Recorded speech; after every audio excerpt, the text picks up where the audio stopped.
ਮੁਜੱਸਮਾਏ ਆਬੇ ਹਯਾਤ। ਸੋ ਧੰਨ ਧੰਨ ਸਾਹਿਬ ਸ੍ਰੀ ਗੁਰੂ ਗ੍ਰੰਥ ਸਾਹਿਬ ਪਾਤਸ਼ਾਹ ਜੀ ਨੇ ਅੰਮ੍ਰਿਤ ਵੇਲੇ ਪ੍ਰਕਾਸ਼ਮਾਨ ਹੁੰਦਿਆਂ ਅੰਮ੍ਰਿਤਮਈ ਉਪਦੇਸ਼ ਸਾਡੇ ਸੰਸਾਰਕ ਜੀਵਾਂ ਦੇ ਭਲੇ ਵਾਸਤੇ ਤਰਸ ਕਰਕੇ ਗੁਰੂ ਨੇ ਬਖਸ਼ਿਸ਼ ਕੀਤੀ ਹੈ।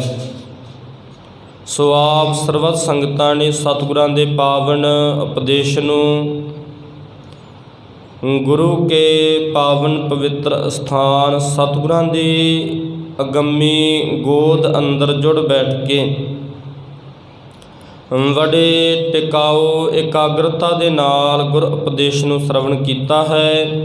ਆਓ ਮਨੋ ਬਿਰਤੀਆਂ ਕਰੀਏ ਇਕਾਗਰ, ਸਤਿਗੁਰਾਂ ਦੇ ਪਾਵਨ ਉਪਦੇਸ਼ ਨੂੰ ਵਿਚਾਰਨ ਦਾ, ਸਮਝਣ ਦਾ ਅਤੇ ਆਪਣੇ ਜੀਵਨ ਵਿੱਚ ਲਾਗੂ ਕਰਨ ਦਾ ਯਤਨ ਕਰੀਏ ਜੀ। ਵਾਹਿਗੁਰੂ ਜੀ। ਸੋਹੇ ਮਹੱਲਾ ਪੰਜਵਾਂ। ਅੱਜ ਦਾ ਪਾਵਨ ਪਵਿੱਤਰ ਉਪਦੇਸ਼ ਸੋਹੇ ਰਾਗ ਦੇ ਅੰਦਰ ਮਹੱਲਾ ਪੰਜਵਾਂ ਭਾਵ ਪੰਚਮ ਸ਼ਹਿਨਸ਼ਾਹ ਪੰਚਮ ਗੁਰਦੇਵ ਸ਼ਹੀਦਾਂ ਦੇ ਸਿਰਤਾਜ ਬਾਣੀ ਕੇ ਬੋਹਿਥ ਧੰਨ ਧੰਨ ਸਾਹਿਬ ਸ੍ਰੀ ਗੁਰੂ ਅਰਜਨ ਦੇਵ ਪਾਤਸ਼ਾਹ ਜੀ ਦੀ ਮੁਬਾਰਕ ਰਸਨਾ ਦੇ ਵਿੱਚੋਂ ਉਚਾਰਨ ਕੀਤਾ ਹੋਇਆ ਹੈ। ਸਤਿਗੁਰੂ ਜੀ ਸ਼ਬਦ ਦੀ ਆਰੰਭਤਾ ਦੇ ਵਿੱਚ ਜੋ ਰਹਾਉ ਵਾਲਾ ਬੰਦ ਹੈ ਬਖਸ਼ਿਸ਼ ਕਰ ਰਹੇ ਹਨ ਜੀ। ਜਿਨ ਮੋਹੇ ਬ੍ਰਹਮੰਡ ਖੰਡ ਤਾਹੂ ਮਹਿ ਪਾਓ। ਸੋ ਪਾਤਸ਼ਾਹ ਜੀ ਪਾਵਨ ਹੁਕਮ ਦੀ ਆਰੰਭਤਾ ਵਿੱਚ ਸਮਝਾ ਰਹੇ ਨੇ, ਜਿਸ ਸੰਸਾਰ ਦੇ ਕਾਰਜਾਂ ਦੇ ਵਿੱਚ ਮਨੁੱਖ ਫਸਿਆ ਹੈ, ਜਿਸ ਸੰਸਾਰ ਦੇ ਮੋਹ ਦੇ ਵਿੱਚ ਮਨੁੱਖ ਫਸਿਆ ਹੈ, ਜਿਨ ਮੋਹੇ ਬ੍ਰਹਮੰਡ ਖੰਡ ਤਾਹੂ ਮੈਂ ਪਾਉ। ਤੇ ਦਾਤਾਰ ਜੀ ਕਹਿ ਰਹੇ ਹਨ, ਜਿਸ ਮਾਇਆ ਨੇ ਖੰਡ ਬ੍ਰਹਮੰਡ ਮੋਹ ਲਏ, ਜਿਸ ਮਾਇਆ ਨੇ ਸੰਸਾਰ ਖਾ ਲਿਆ, ਮਾਇਆ ਐਸੀ ਮੋਹਣੀ ਭਾਈ। ਸਾਹਿਬ ਜੀ ਕਹਿ ਰਹੇ ਹਨ, ਮਾਇਆ ਨੇ ਸੰਸਾਰ ਮੋਇਆ ਤੇ ਕੇਵਲ ਗੁਰਮੁਖੋ ਪੈਸਾ ਹੀ ਮਾਇਆ ਨਹੀਂ ਹੈ। ਸਾਹਿਬ ਜੀ ਕਹਿ ਰਹੇ ਹਨ, ਸੰਸਾਰ ਦਾ ਮੋਹ ਵੀ ਮਾਇਆ ਹੈ, ਸੰਸਾਰ ਦੇ ਵਿੱਚ ਕੀਤਾ ਲਾਲਚ ਵੀ ਮਾਇਆ ਹੈ, ਸੰਸਾਰ ਦੇ ਵਿੱਚ ਕੀਤੇ ਲਾਲਚ ਦੇ ਨਾਲ ਕੰਮ ਵੀ ਮਾਇਆ ਹੈ। ਕੇਵਲ ਪੈਸਾ ਹੀ ਮਾਇਆ ਨਹੀਂ, ਕੇਵਲ ਦੌਲਤ ਹੀ ਮਾਇਆ ਨਹੀਂ ਹੈ। ਸਤਿਗੁਰੂ ਜੀ ਕਹਿ ਰਹੇ ਹਨ, ਸੰਸਾਰ ਦੇ ਵਿੱਚ ਕੋਈ ਵੀ ਕੰਮ ਕੀਤਾ ਲਾਲਚ ਦੇ ਨਾਲ ਕੀਤਾ, ਆਪਣੇ ਸਵਾਰਥ ਦੇ ਨਾਲ ਕੀਤਾ, ਇਹ ਮਾਇਆ ਹੀ ਹੈ। ਇਸ ਲਈ ਸਤਿਗੁਰਾਂ ਦੀ ਬਾਣੀ ਸਮਝਾ ਰਹੀ ਹੈ, ਜਿਸ ਮਾਇਆ ਨੇ ਖੰਡ ਬ੍ਰਹਮੰਡ ਮੋਹ ਲਏ, ਜਿਸ ਮਾਇਆ ਨੇ ਸੰਸਾਰ ਮੋਹ ਲਿਆ, ਤੇ ਮੈਂ ਉਸ ਮਾਇਆ ਦੇ ਮਗਰ ਭੱਜਦਾ ਹਾਂ। ਤੇ ਸਤਿਗੁਰਾਂ ਦੀ ਬਾਣੀ ਸਾਨੂੰ ਵਾਰ-ਵਾਰ ਸਮਝਾ ਰਹੀ ਹੈ। ਤੇ ਪਾਤਸ਼ਾਹ ਗੁਰੂ ਨਾਨਕ ਸਾਹਿਬ ਮਹਾਰਾਜ ਕਹਿ ਰਹੇ ਨੇ, ਜਾਲ ਮੋਹ ਕਸ ਮਸ ਕਰ। ਸਤਿਗੁਰੂ ਜੀ ਕਹਿ ਰਹੇ ਹਨ, ਇਸ ਮੋਹ ਨੂੰ, ਇਸ ਮਾਇਆ ਨੂੰ ਜਾਲ ਕੇ ਜਲਾ ਕੇ ਸ਼ਾਹੀ ਬਣਾ ਲੈ। ਜਾਲ ਮੋਹ ਕਸ ਮਸ ਕਰ। ਪੁਰਾਣੇ ਸਮਿਆਂ ਦੇ ਵਿੱਚ ਜੋ ਸ਼ਾਹੀ ਬਣਾਉਂਦੇ ਸਨ ਤੇ ਗੁਰਮੁਖੋ ਕਾਗਜ਼ ਕਲਮ ਦਵਾਤ ਆਦਿਕ ਜੋ ਫੱਟੀਆਂ ਆਦਿਕ 'ਤੇ ਲਿਖਦੇ ਸਨ, ਪੁਰਾਣੇ ਸਮਿਆਂ ਦੇ ਵਿੱਚ ਉਸ ਸ਼ਾਹੀ ਨੂੰ ਰਗੜ ਕੇ ਤਿਆਰ ਕੀਤਾ ਜਾਂਦਾ ਸੀ। ਕਈ ਵਾਰ ਤੇ ਗੁਰਮੁਖੋ ਸ਼ਾਹੀ ਦੇ ਵਿੱਚ ਸੋਨਾ ਜਾਂ ਚਾਂਦੀ ਵੀ ਪਾਇਆ ਜਾਂਦਾ ਸੀ। ਗੁਰੂ ਗ੍ਰੰਥ ਸਾਹਿਬ ਮਹਾਰਾਜ ਜੀ ਦੀਆਂ ਐਸੀਆਂ ਲਿਖਤਾਂ ਨੇ, ਜਿਨ੍ਹਾਂ ਲਿਖਤਾਂ ਦੇ ਵਿੱਚ ਜਿਹੜੀ ਸ਼ਾਹੀ ਦੇ ਵਿੱਚ ਸੋਨੇ ਦਾ ਜ਼ਿਕਰ ਵੀ ਕੀਤਾ ਗਿਆ ਹੈ। ਐਸੀਆਂ ਲਿਖਤਾਂ ਗੁਰੂ ਗ੍ਰੰਥ ਸਾਹਿਬ ਮਹਾਰਾਜ ਜੀ ਦੀਆਂ ਮੌਜੂਦ ਨੇ, ਜਿਨ੍ਹਾਂ ਲਿਖਤਾਂ ਨੂੰ ਸ਼ਾਹੀ ਸੋਨੇ ਦੀ ਸ਼ਾਹੀ ਪਾ ਕੇ, ਸੋਨਾ ਪਾ ਕੇ ਸ਼ਾਹੀ ਤਿਆਰ ਕੀਤੀ ਗਈ। ਫਿਰ ਗੁਰਮੁਖੋ ਧੰਨ ਗੁਰੂ ਗ੍ਰੰਥ ਸਾਹਿਬ ਪਾਤਸ਼ਾਹ ਜੀ ਦੀ ਪਾਵਨ ਬਾਣੀ ਲਿਖੀ ਗਈ। ਸਤਿਗੁਰੂ ਜੀ ਸਮਝਾ ਰਹੇ ਨੇ, ਆਪਣੇ ਮੋਹ ਆਪਣੇ ਅਹੰਕਾਰ ਨੂੰ ਸਾੜ ਦੇ, ਸਾੜ ਕੇ ਤੇ ਇਸ ਦੀ ਸ਼ਾਹੀ ਤਿਆਰ ਕਰ। ਜਾਲ ਮੋਹ ਕਸ ਮਸ ਕਰ, ਮਤ ਕਾਗਦ ਕਰ ਸਾਰ। ਆਪਣੀ ਮਤ ਨੂੰ ਕਾਗਜ਼ ਬਣਾਉਣਾ ਕਰ। ਤੇ ਫਿਰ ਸਤਿਗੁਰੂ ਜੀ ਕਹਿ ਰਹੇ ਨੇ ਹੁਣ ਸ਼ਾਹੀ ਤਿਆਰ ਹੋ ਗਈ, ਤੇਰੀ ਮਤ ਕਾਗਜ਼ ਤਿਆਰ ਹੋ ਗਿਆ, ਹੁਣ ਕਰਨਾ ਕੀ ਹੈ। ਭਾਉ ਕਲਮ ਕਰ ਚਿੱਤ ਲਿਖਾਰੀ, ਆਪਣੇ ਅੰਦਰ ਦੇ ਭਾਵ ਨੂੰ, ਭਾਵ ਪ੍ਰੇਮ ਨੂੰ ਕਲਮ ਬਣਾ ਲੈ। ਭਾਉ ਕਲਮ ਕਰ ਚਿੱਤ ਲਿਖਾਰੀ, ਤੇ ਹੁਣ ਆਪਣੇ ਮਨ ਨੂੰ ਲਿਖਾਰੀ ਬਣਾ। ਗੁਰ ਪੁੱਛ ਲਿਖ ਵਿਚਾਰ, ਸ਼ਾਹੀ ਤਿਆਰ ਹੋ ਗਈ, ਮਤ ਰੂਪੀ ਕਾਗਜ਼ ਤਿਆਰ ਹੋ ਗਿਆ, ਭਾਵ ਰੂਪੀ ਕਲਮ ਤਿਆਰ ਹੋ ਗਏ, ਤੇ ਕਹਿ ਰਹੇ ਹਨ ਚਿੱਤ ਰੂਪੀ ਲਿਖਾਰੀ ਗੁਰੂ ਨੇ ਤਿਆਰ ਕਰ ਦਿੱਤਾ। ਤੇ ਸਤਿਗੁਰੂ ਜੀ ਕਹਿ ਰਹੇ ਹਨ ਹੁਣ ਲਿਖਣਾ ਕੀ ਹੈ, ਮੈਂ ਤੈਨੂੰ ਦੱਸਦਾ ਹਾਂ। ਜਾਲ ਮੋਹ ਕਸ ਮਸ ਕਰ, ਮਤ ਕਾਗਦ ਕਰ ਸਾਰ, ਭਾਵ ਕਲਮ ਕਰ ਚਿੱਤ ਲਿਖਾਰੀ, ਗੁਰ ਪੁੱਛ ਲਿਖ ਵਿਚਾਰ। ਹੁਣ ਲਿਖਣਾ ਕੀ ਹੈ, ਗੁਰੂ ਕਹਿ ਰਿਹਾ ਹੈ ਮੈਂ ਦੱਸਦਾ ਹਾਂ, ਪੁੱਛ ਕੇ ਲਿਖਣਾ ਹੈ, ਕਿਤੇ ਅਹੰਕਾਰ ਦੇ ਵਿੱਚ ਨਾ ਆ ਜਾਈਂ। ਗੁਰ ਪੁੱਛ ਲਿਖ ਵਿਚਾਰ, ਸਾਹਿਬ ਜੀ ਕਹਿ ਰਹੇ ਹਨ ਲਿਖ ਨਾਮ ਸਾਲਾ ਲਿਖ। ਹੁਣ ਲਿਖਣਾ ਸ਼ੁਰੂ ਕਰ, ਰੱਬ ਜੀ ਦਾ ਨਾਮ ਲਿਖ, ਉਸ ਦੀ ਸਿਫਤੋ ਸਲਾਹ ਲਿਖ, ਉਸ ਦੀ ਵਡਿਆਈ ਲਿਖ, ਉਸ ਦੇ ਗੁਣਾਂ ਨੂੰ ਗਾਉਣਾ ਕਰ। ਲਿਖ ਨਾਮ ਸਾਲਾਹ ਲਿਖ, ਲਿਖ ਅੰਤ ਨਾ ਪਾਰਾਵਾਰ। ਲਿਖਦਾ ਲਿਖਦਾ ਕਿਤੇ ਅਹੰਕਾਰ ਦੇ ਵਿੱਚ ਨਾ ਆ ਜਾਵੇਂ। ਗੁਰੂ ਕਹਿ ਰਿਹਾ ਹੈ ਨਾਲ ਇਹ ਵੀ ਲਿਖ ਦੇ, ਲਿਖ ਅੰਤ ਨਾ ਪਾਰਾਵਾਰ। ਜਿਸ ਦੀ ਵਡਿਆਈ ਮੈਂ ਲਿਖ ਰਿਹਾ ਹਾਂ, ਜਿਸ ਦੀ ਵਡਿਆਈ ਮੈਂ ਕਰ ਰਿਹਾ ਹਾਂ, ਉਸ ਦਾ ਅੰਤ ਕੋਈ ਨਹੀਂ ਪਾ ਸਕਦਾ। ਉਸ ਅਰਾਰ ਪਾਰ ਤੋਂ ਪਰੇ ਹੈ, ਉਹ ਆਰਾ ਪਾਰ ਤੋਂ ਪਰੇ ਹੈ, ਉਹ ਅਗਾਧ ਬੋਧ ਹੈ, ਉਹ ਅਸੀਮ ਹੈ। ਇਸ ਲਈ ਸਤਿਗੁਰੂ ਜੀ ਕਹਿ ਰਹੇ ਹਨ ਜੇ ਸੰਸਾਰ ਦੀ ਮਾਇਆ ਦੇ ਮੰਗਰ ਦੁਨੀਆ ਭਜਦੀ ਹੈ, ਮੈਂ ਵੀ ਉਸੇ ਲਾਈਨ ਦੇ ਵਿੱਚ ਖੜਾ ਹਾਂ, ਉਸੇ ਮਾਇਆ ਮੰਗਰ ਭਜਦਾ ਹਾਂ। ਸਤਿਗੁਰਾਂ ਨੇ ਸਾਨੂੰ ਇਸ ਦੇ ਵਿੱਚੋਂ ਨਿਕਲਣ ਦਾ ਤਰੀਕਾ ਦੱਸ ਦਿੱਤਾ। ਇਸ ਲਈ ਸਾਹਿਬ ਕਹਿ ਰਹੇ ਹਨ ਰਾਖ ਲਿਓ ਇਹੋ ਬਖਈ, ਜਿਉ ਦੇਹੋ ਆਪਣਾ ਨਾਉ। ਹੁਣ ਇਸ ਮਾਇਆ ਸੰਸਾਰ ਦੇ ਮੋਹ ਤੋਂ ਬਚ ਕਿਸ ਤਰ੍ਹਾਂ ਸਕਦੇ ਹਾਂ। ਸਾਹਿਬ ਕਹਿ ਰਹੇ ਨੇ ਰਾਖ ਲਿਓ ਇਹੋ ਬਖਈ, ਜਿਉ ਦੇਹੋ ਆਪਣਾ ਨਾਉ। ਅਕਾਲ ਪੁਰਖ ਪਰਮਾਤਮਾ ਵਾਹਿਗੁਰੂ ਜੀ ਦੇ ਚਰਨਾਂ ਵਿੱਚ ਗੁਰੂ ਸਾਨੂੰ ਅਰਜ਼ੋਈ ਕਰਨ ਦਾ, ਬੇਨਤੀ ਕਰਨ ਦਾ ਢੰਗ ਸਿਖਾ ਰਿਹਾ ਹੈ।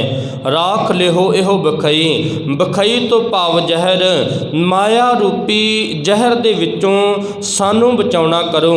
ਤੇ ਗੁਰਮੁਖੋ ਸੱਚੀ ਸੁੱਚੀ ਕਿਰਤ ਦੀ ਮਾਇਆ ਜੋ ਸਾਡੇ ਪਾਸ ਹੈ ਉਹ ਜ਼ਹਿਰ ਨਹੀਂ ਹੈ। ਸੱਚ ਦੀ ਮਾਇਆ ਸਾਡੇ ਪਾਸ ਜ਼ਹਿਰ ਨਹੀਂ ਹੈ। ਸਤਿਗੁਰਾਂ ਦੀ ਬਾਣੀ ਕਹਿ ਰਹੀ ਹੈ ਠੱਗੀਆਂ ਮਾਰ ਕੇ ਕਮਾਈ ਮਾਇਆ, ਇੱਕ ਦੂਜੇ ਦੇ ਨਾਲ ਧੋਖਾ ਧੜੀ ਕਰਕੇ ਕਮਾਈ ਮਾਇਆ, ਇਹ ਜ਼ਹਿਰ ਰੂਪ ਹੋਵੇਗੀ। ਜੇ ਤੇਰੀ ਮਿਹਨਤ ਦੀ ਕਮਾਈ ਹੈ, ਕਿਰਤ ਹੈ, 10 ਨੋਹਾਂ ਦੀ ਕਿਰਤ ਹੈ, ਉਸ ਦੇ ਵਿੱਚੋਂ 10ਵਾਂ ਹਿੱਸਾ ਜਸਵੰਦ, ਜੇ ਤੂੰ 1000 ਰੁਪਇਆ ਕਮਾਇਆ, 100 ਰੁਪਇਆ ਜਸਵੰਦ ਕੱਢਿਆ, ਲੱਖ ਰੁਪਇਆ ਕਮਾਇਆ, ਸਾਹਿਬ ਕਹਿ ਰਹੇ ਹਨ 10,000 ਰੁਪਇਆ ਜਸਵੰਦ ਕੱਢਿਆ, ਤੇ ਤਾਂ ਤੇਰੀ ਮਾਇਆ ਲੇਖੇ ਵਿੱਚ ਲੱਗੇਗੀ। ਗੁਰੂ ਨੇ ਸਾਨੂੰ ਆਪਣੀ ਕਿਰਤ ਦੀ ਮਾਇਆ ਦੇ ਵਿੱਚ ਜਸਵੰਦ ਕੱਢਣ ਦੀ ਬਾਤ ਕੀਤੀ ਹੈ। ਭਾਗਾਂ ਵਾਲਿਓ, ਗੁਰੂ ਨੇ 2 ਨੰਬਰ ਦੇ ਧੰਦਿਆਂ ਦੇ ਵਿੱਚੋਂ ਜਸਵੰਦ ਦੀ ਬਾਤ ਨਹੀਂ ਕੀਤੀ। 2 ਨੰਬਰ ਦੇ ਧੰਦੇ ਵਿੱਚੋਂ ਜਸਵੰਦ ਗੁਰੂ ਪ੍ਰਵਾਨ ਵੀ ਨਹੀਂ ਕਰੇਗਾ। ਕੇਵਲ ਆਪਣੀ ਕਿਰਤ, ਆਪਣੀ ਮਿਹਨਤ ਦੀ ਕਮਾਈ ਦੇ ਵਿੱਚੋਂ ਜਸਵੰਦ ਗੁਰੂ ਕੇ ਚਰਨਾਂ ਦੇ ਵਿੱਚ ਗਰੀਬ ਲੋੜਵੰਦ ਦੀ ਮਦਦ ਕਰੇਗਾ, ਤਾਂ ਤੇਰੇ ਕੀਤੀ ਸੇਵਾ ਪ੍ਰਵਾਨ ਹੋ ਜਾਵੇਗੀ। ਇਸ ਲਈ ਭਾਗਾਂ ਵਾਲਿਓ, ਸਤਿਗੁਰੂ ਜੀ ਸਾਨੂੰ ਕਿਰਤੀ ਬਣਾ ਰਹੇ ਨੇ, ਨਾਲ ਗੁਰੂ ਸਾਨੂੰ ਸਿਖਾ ਰਿਹਾ ਹੈ ਕਿਵੇਂ ਸੰਸਾਰ ਵਿੱਚ, ਸਮਾਜ ਵਿੱਚ ਜਿਉਣਾ ਹੈ, ਕਿਵੇਂ ਸਤਿਗੁਰੂ ਜੀ ਕਹਿ ਰਹੇ ਹਨ ਇਸ ਸੰਸਾਰ ਸਮੁੰਦਰ ਦੇ ਵਿੱਚੋਂ, ਇਸ ਮੋਹ ਮਾਇਆ ਦੇ ਵਿੱਚੋਂ ਬਚਣਾ ਹੈ ਜੀ। ਰਹਾਓ, ਰਹਾਓ ਤੋਂ ਭਾਵ ਕੇਂਦਰੀ ਖਿਆਲ ਹੈ, ਰਹਾਓ ਤੋਂ ਭਾਵ ਰੁਕਣਾ, ਵਿਚਾਰਨਾ, ਸਮਝਣਾ। ਜਾਂ ਤੇ ਨਾਹੀ ਕੋ ਸੁਖੀ, ਤਾਂ ਕੈ ਪਾਛੈ ਜਾਓ। ਜਿਸ ਮਾਇਆ ਦੇ ਹੱਥੋਂ ਮਨੁੱਖ ਬੇਪਤ ਹੁੰਦਾ ਹੈ, ਸਾਹਿਬ ਜੀ ਕਹਿ ਰਹੇ ਨੇ, ਪਤਾ ਹੈ ਇਸ ਮਾਇਆ ਨੇ ਹੋਣਾ ਨਹੀਂ, ਇਸ ਮਾਇਆ ਨੇ ਸਾਥ ਨਹੀਂ ਜਾਣਾ, ਇਸ ਮਾਇਆ ਨੇ ਸੰਸਾਰ ਤੱਕ ਹੀ ਸਾਥ ਨਿਭਾਉਣਾ ਹੈ। ਸਾਹਿਬ ਜੀ ਕਹਿ ਰਹੇ ਹਨ, ਮਨੁੱਖ ਵਾਰ-ਵਾਰ ਫਿਰ ਉਸੇ ਮਾਇਆ ਦੇ ਮਗਰ ਭੱਜਦਾ ਹੈ।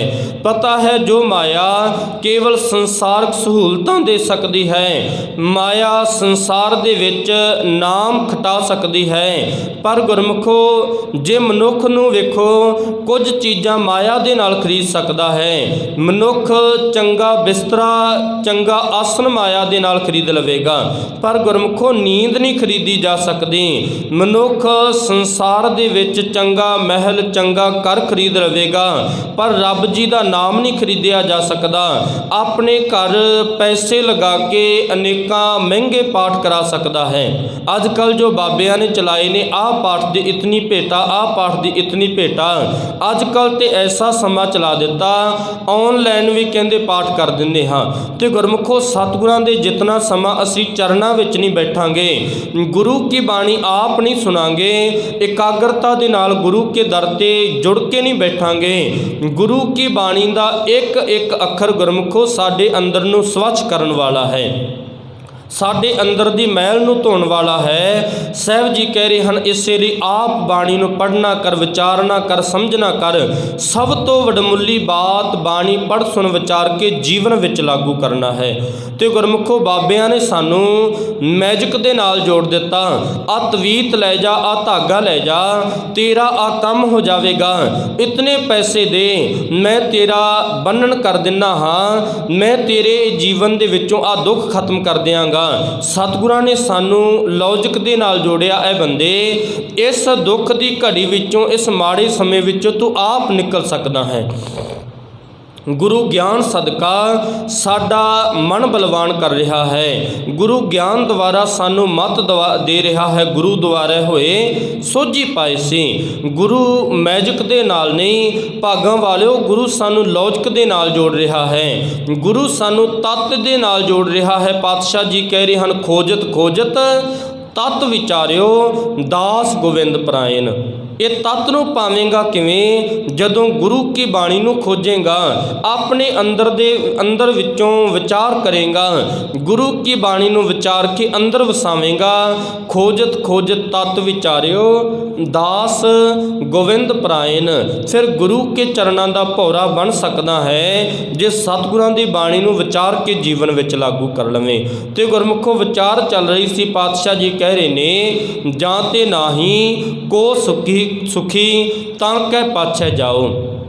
ਜਿਸ ਮਾਇਆ ਦੇ ਹੱਥੋਂ ਕੋਈ ਸੁਖੀ ਨਹੀਂ ਹੋ ਸਕਿਆ, ਕੇਵਲ ਸੰਸਾਰਕ ਤਲ ਤੱਕ ਇਹ ਮਾਇਆ ਸਹੂਲਤਾਂ ਦੇ ਸਕਦੀ ਹੈ, ਪਰ ਭਾਗਾਂ ਵਾਲਿਓ ਰੱਬ ਜੀ ਦੇ ਨਾਮ ਦੇ ਅੰਦਰ ਸੁਖੀ ਨਹੀਂ ਕਰ ਸਕਦੀ। ਛੋੜ ਜਾਹੇ ਜੋ ਸਗਲ ਕੋ ਫਿਰ ਫਿਰ ਲਪਟਾਓ। ਮਨੁੱਖ ਜਿਤਨਾ ਸਮਾਂ ਸੰਸਾਰ ਦੇ ਵਿੱਚ ਸੀ, ਆਪਣੇ ਭਰਾਵਾਂ ਨਾਲ, ਆਪਣੀਆਂ ਭੈਣਾਂ ਨਾਲ, ਆਪਣੇ ਮਾਂ ਬਾਪ ਨਾਲ ਤੇ ਗੁਰਮੁਖੋ ਸਕੇ ਸੰਬੰਧੀਆਂ ਦੇ ਨਾਲ ਇਸ ਮਾਇਆ ਦੇ ਪਿੱਛੇ ਲੜਦਾ ਰਿਹਾ।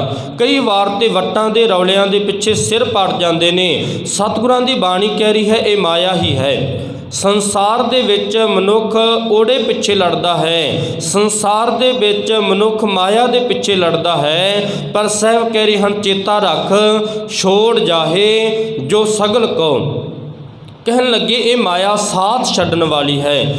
ਫਿਰ ਲਪਟਾਓ। ਮਨੁੱਖ ਮੁੜ ਮੁੜ ਕੇ ਇਸ ਮਾਇਆ ਦੇ ਮਗਰ ਭੱਜਦਾ ਹੈ, ਮੁੜ ਮੁੜ ਕੇ ਇਸ ਮਾਇਆ ਵਿੱਚ ਪਰਚਦਾ ਹੈ, ਮੁੜ ਮੁੜ ਕੇ ਇਸ ਮਾਇਆ ਦੇ ਮਗਰ ਜਾਂਦਾ ਹੈ। ਪਰ ਪਾਤਸ਼ਾਹ ਜੀ ਕਹਿ ਰਹੇ ਹਨ, ਚੇਤਾ ਰੱਖ, ਖਸਮ ਮਰੈ ਤੋ ਨਾਰ ਨਾ ਰੋਵੈ। ਨਾਰ ਤੋਂ ਭਾਵ ਮਾਇਆ। ਮਨੁੱਖ ਇਸ ਮਾਇਆ ਨੂੰ ਸਾਂਭਣ ਵਾਲਾ, ਇਸ ਮਾਇਆ ਦਾ ਖਸਮ। ਮਨੁੱਖ ਮਰ ਗਿਆ, ਇਸ ਮਾਇਆ ਕਦੇ ਨਹੀਂ ਰੋਂਦੀ। ਤੇ ਗੁਰਮੁਖੋ ਉਸ ਰਖਵਾਰਾ ਔਰ ਹੋਵੇ। ਹਾਲੇ ਮਨੁੱਖ ਦਾ ਅੰਤਮ ਸੰਸਕਾਰ ਵੀ ਨਹੀਂ ਹੋਇਆ ਹੁੰਦਾ, ਮਨਾਂ ਦੇ ਵਿੱਚ ਪਹਿਲੋਂ ਹੀ ਵੰਡੀਆਂ ਪੈ ਜਾਂਦੀਆਂ ਨੇ, ਮੈਨੂੰ ਇਤਨਾ ਹਿੱਸਾ ਆਵੇਗਾ। ਭੋਗ ਨਹੀਂ ਹਾਲੇ ਪਿਆ ਹੁੰਦਾ ਤੇ ਗੁਰਮੁਖੋ ਪਹਿਲੋਂ ਵੰਡ ਹੋ ਜਾਂਦੀ ਹੈ, ਰਿਸ਼ਤੇਦਾਰ ਆਏ ਹੁੰਦੇ ਨੇ। ਕਈ ਤੇ ਇੱਥੋਂ ਤੱਕ ਵੀ ਕਹਿ ਦਿੰਦੇ ਨੇ, ਜੋ ਸਾਡੇ ਬਾਪੂ ਦਾ ਹੈ ਸਾਨੂੰ ਵੰਡ ਕੇ ਦੇ ਦਿਓ, ਬਾਅਦ ਵਿੱਚ ਸਾਡੇ ਵਿੱਚ ਲੜਾਈ ਨਾ ਹੋਵੇ। ਸਤਿਗੁਰਾਂ ਦੀ ਬਾਣੀ ਕਹਿ ਰਹੀ ਹੈ, ਇਸ ਮਾਇਆ ਨੇ ਵੰਡੀਆਂ ਪਵਾ ਦਿੱਤੀਆਂ। ਖਸਮ ਮਰੈ ਤੋ ਨਾਰ ਨਾ ਰੋਵੈ, ਉਸ ਰਖਵਾਰਾ ਔਰ ਹੋਵੈ। ਮਾਇਆ ਨੂੰ ਸਾਂਭਣ ਵਾਲਾ ਮਾਇਆ ਦਾ ਪਤੀ ਚਲਾ ਗਿਆ ਤੇ ਪਾਤਸ਼ਾਹ ਜੀ ਕਹਿ ਰਹੇ ਹਨ, ਇਸ ਮਾਇਆ ਦਾ ਹੋਰ ਰਖਵਾਲੇ ਬਣ ਗਏ। ਉਸ ਨੂੰ ਸਾਂਭਣ ਵਾਲੇ ਉਹ ਵੀ ਚਲੇ ਗਏ, ਇਸ ਮਾਇਆ ਦੇ ਹੋਰ ਰਖਵਾਲੇ ਬਣ ਜਾਣਗੇ। ਇਸ ਲਈ ਛੋੜ ਜਾਹੇ ਜੋ ਤੈਨੂੰ ਛੱਡਣ ਵਾਲੀ ਹੈ। ਸਗਲ ਕਉ ਸੰਸਾਰ ਦੇ ਵਿੱਚ ਸਭਨਾਂ ਦੇ ਨਾਲ ਮਾਇਆ ਇਸ ਤਰ੍ਹਾਂ ਕਰਦੀ ਹੈ, ਸਭ ਨੂੰ ਛੱਡਦੀ ਹੈ। ਫਿਰ ਲਪਟਾਓ ਮਨੁੱਖ, ਫਿਰ ਮੁੜ ਮੁੜ ਕੇ ਇਸ ਮਾਇਆ ਮਗਰ ਜਾਂਦਾ ਹੈ ਜੀ। ਕਰੋ ਕਿਰਪਾ ਕਰੁਣਾ ਪਤੇ, ਤੇਰੇ ਹਰ ਗੁਣ ਗਾਓ। ਸਤਿਗੁਰੂ ਜੀ ਕਹਿ ਰਹੇ ਹਨ, ਹੇ ਤਰਸ ਦੇ ਮਾਲਕ, ਕਰੁਣਾ ਭਾਵ ਰਹਿਮਤਾਂ ਬਖਸ਼ਾਂ ਦੇ ਸਾਗਰ, ਆਪ ਰਹਿਮਤ ਕਰੋ ਮੈਂ ਤੇਰੇ ਗੁਣ ਗਾ ਸਕਾਂ, ਤੇਰੇ ਗੁਣ ਗਾ ਕੇ ਇਸ ਸੰਸਾਰ ਸਮੁੰਦਰ ਤੋਂ ਬਚ ਸਕਾਂ।